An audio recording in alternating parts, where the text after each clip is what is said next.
Assalamualaikum warahmatullahi wabarakatuh. Waalaikumsalam warahmatullahi wabarakatuh. Alhamdulillahirabbil alamin wa bihi nasta'inu ala umuri dunya waddin. Ashhadu an la ilaha illallah wahdahu la syarikalah wa ashhadu anna Muhammadan abduhu wa rasuluh la nabiyya ba'dah. Allahumma sholli ala Muhammad wa ala ali Muhammad. Amma ba'du, fa ya ibadallah, usikum wa nafsi bitaqwallah. Qala Allah ta'ala fil Qur'anil Karim, a'udzu billahi minasy syaithanir rajim. Bismillahirrahmanirrahim. Ya ayyuhalladzina amanu taqullaha haqqa tuqatih wa la tamutunna illa wa antum muslimun. Pada malam hari ini, untuk mengawalinya, marilah kita bersama-sama mengucapkan rasa syukur kita kepada Allah Subhanahu wa taala atas limpahan rahmat karunia-Nya. Alhamdulillah, kita pada malam hari ini ditakdirkan lagi untuk tetap istiqomah melakukan pengkajian pada sholat maghrib.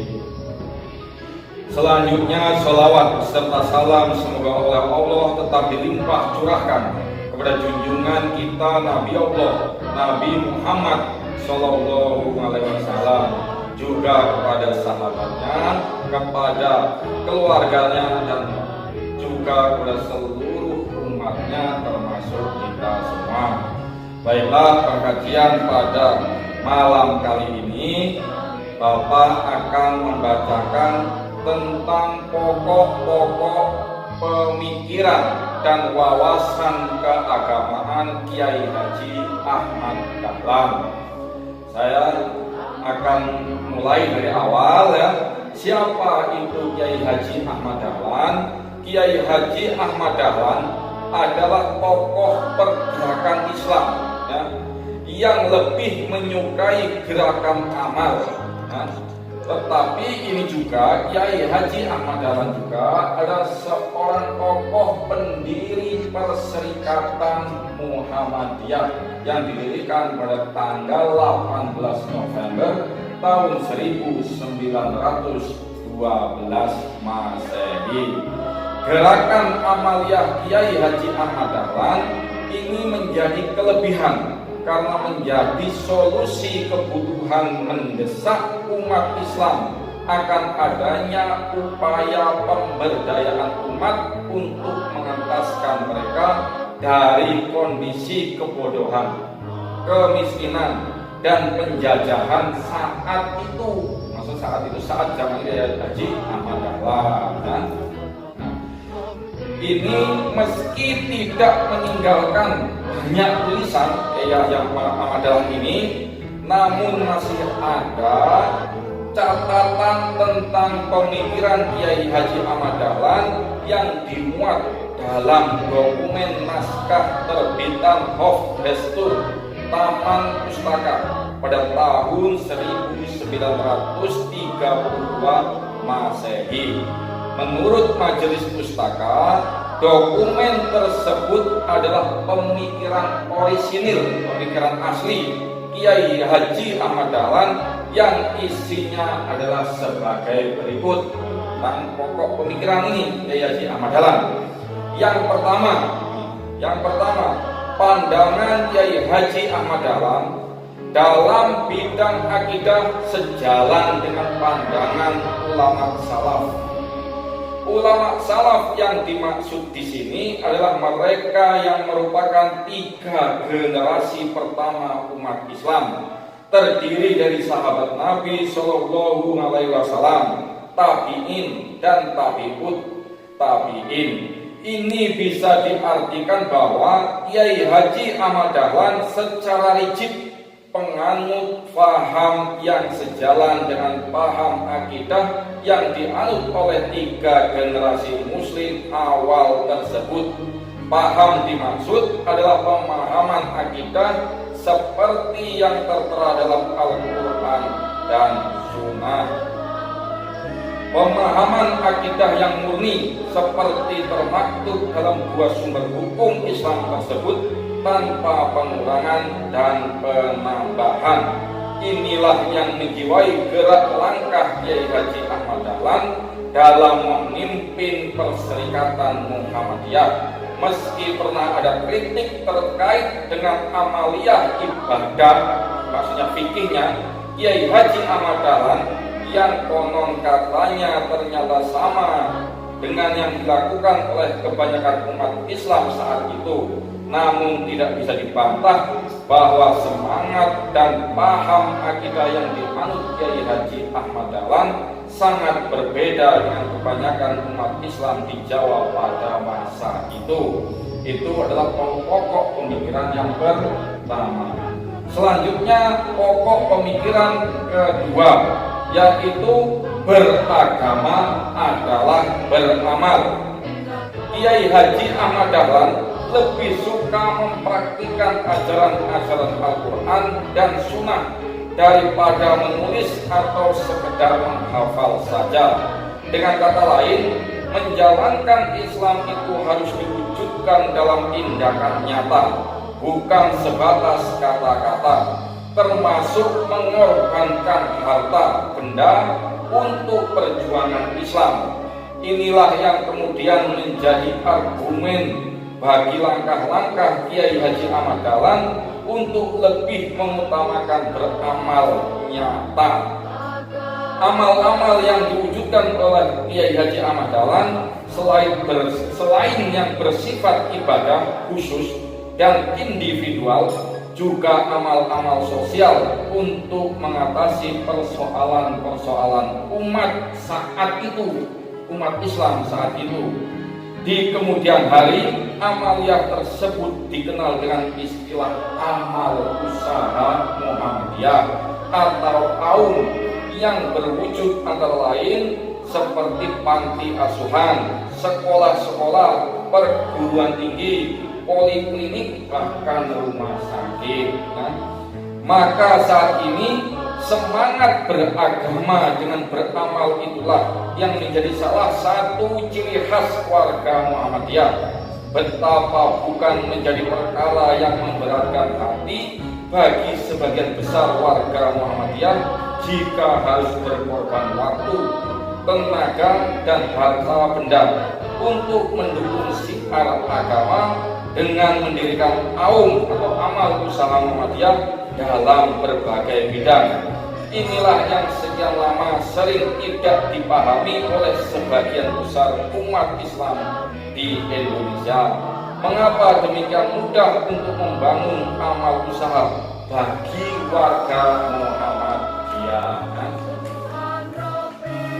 Mereka banyak yang belum memahami bahwa gemar beramal itulah yang diwariskan oleh Kiai Haji Ahmad Dahlan kepada para pengikutnya. Jadi kalau hari ini kita melihat seluruh amal usaha Muhammadiyah berdiri dari pelosok sampai ke kota, ke ibu kota, dari Sabang sampai Merauke, hampir di setiap provinsi, tiap kabupaten, bahkan di kecamatan muncul aum-aum atau amal usaha Muhammadiyah berupa madrasah, pondok pesantren, atau berupa sekolah-sekolahan, bahkan rumah sakit. Itu adalah gemarnya warga Muhammadiyah dalam beramal yang diwariskan oleh Kiai Haji Ahmad Dahlan. Nah, yang ketiga, pokok pemikiran yang ketiga, dasar hukum Islam adalah Al-Quran dan Sunnah. Inilah dua hukum utama yang dipakai oleh Kiai Haji Ahmad Dahlan dalam meletakkan dasar bagi perjuangan Muhammadiyah.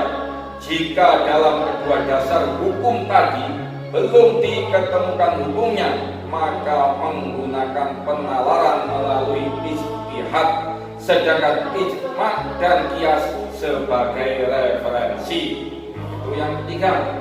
Sedangkan yang keempat, dalam memahami Al-Quran ditempuh 5 jalan, yaitu mengerti artinya, memahami maksudnya, selalu bertanya pada diri sendiri apakah larangan agama yang telah telah ditinggalkan?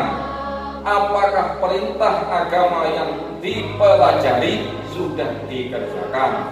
Yang terakhir, tidak tergesa-gesa mencari ayat lain sebelum isi ayat sebelumnya dikerjakan. Itu adalah pokok pemikiran keagamaan Kiai Haji Ahmad Dahlan yang keempat.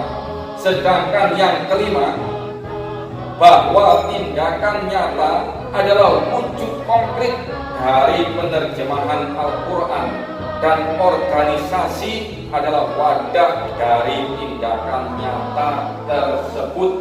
Jadi Perserikatan Muhammadiyah itu adalah sebagai wadah dari tindakan nyata, tindakan konkret dari penerjemahan Al-Quran. Ya, kalau Muhammadiyah jelas, dia berdirinya Perserikatan Muhammadiyah itu tindakan nyata konkret Kiai Ahmad Dahlan dalam menafsiri, mengartikan surat Ali Imran ayat 104 dan bunyinya Bismillahirrahmanirrahim, wal takum minkum ummatu yad'una ilal khairi wa ya'muruna bil ma'ruf wa yanhauna 'anil munkar. Dan hendaklah diadakan di antara kamu segolongan umat yang menyeru kepada kebajikan, ya, mengajak kepada kebaikan dan mencegah kepada kemungkaran, ya, agar kamu sekalian menjadi orang yang beruntung. Mudah-mudahan kamu sekalian menjadi orang yang beruntung. Ini surat Ali Imran 104 ini adalah dasar pemikiran Kiai Haji Ahmad Dahlan untuk mendirikan Perserikatan Muhammadiyah.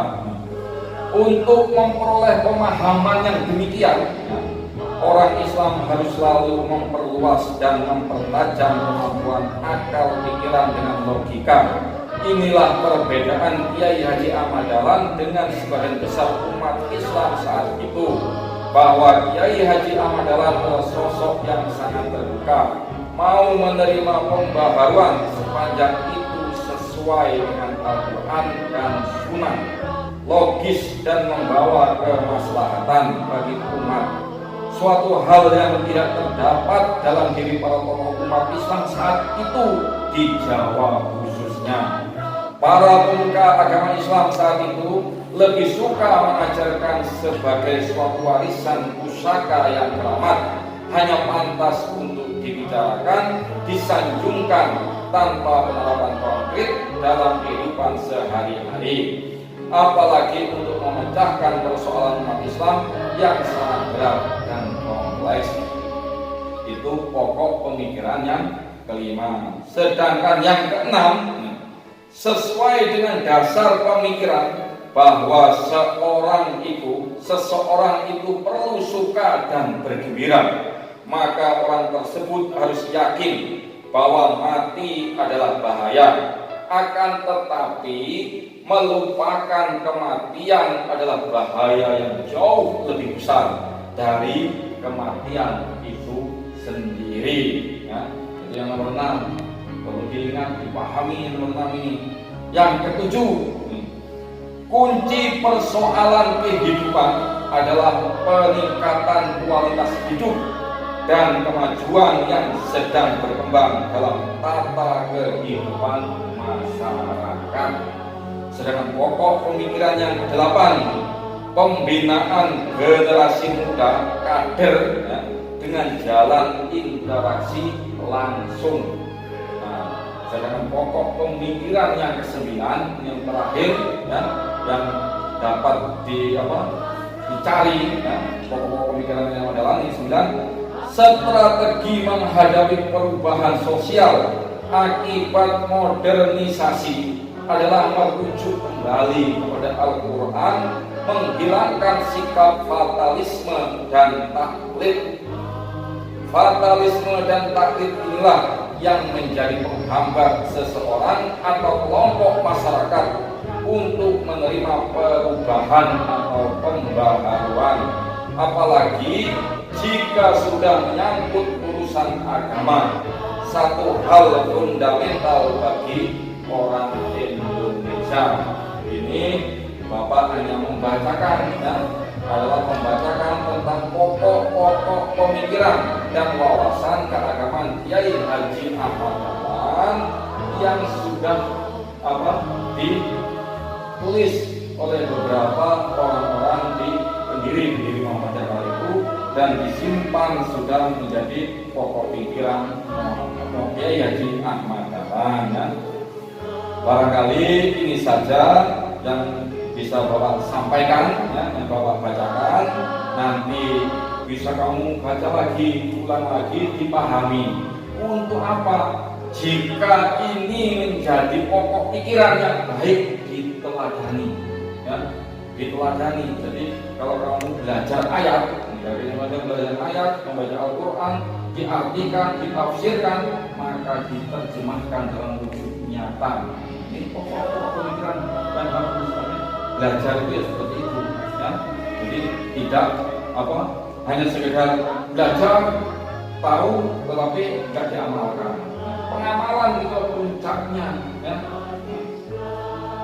Barangkali itu saja, ya, yang bisa disampaikan. Ini Bapak tutup, Bapak akhiri, ya. Kalau ada yang salah itu murni Bapak yang salah, ya. Kalau ada kebenaran itu memang milik Allah dan Bapak hanya sekedar membacakan. Astaghfirullahaladzim, astaghfirullahaladzim, astaghfirullahaladzim. Subhanakallahumma wa bihamdika asyhadu an la ilaha illa anta astaghfiruka wa atubu ilaik. Wassalamualaikum warahmatullahi wabarakatuh.